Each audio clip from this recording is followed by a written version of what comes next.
Everyone, in case you didn't know, that's how I greet people sometimes. Anyways, let's jump on to the problem on hand. Okay, again, we're still displaying this box here. We're working on number 10. You can pause the video, read it through yourself. Okay, I am through that. Okay, so let's see. Remember, you guys, I told you that I'll apply something very easy in there on the textbook. Okay, which is the ideology of using nested loops. Okay, so just like before, I'll create a variable called rows and another one called columns. Okay, it's a number of rows, columns. Well, input enter number of columns.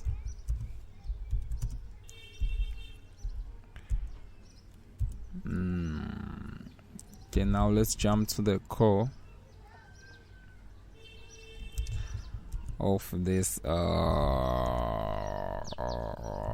exercise. Okay, I wanna go, rather than using I for my index element, I decided to go for row this time around. Okay, it's a loop inside another loop. Column in,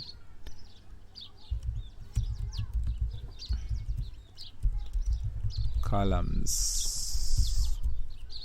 Okay, remember, you guys, I told you this time around I won't be bothering myself with that hint they gave us. Okay, so once I'm done doing that, I simply need to go to the next line. This way of doing things, you guys, is mostly used on languages like Python, C#, not Python, C#, C++, and Java as well. Okay, I was so surprised the first time I see how things are done in Python. I mean, things are pretty straightforward here. On other programming languages, you see, displaying a diamond would mean having a bunch of lines of code. Okay, anyways, let's get going.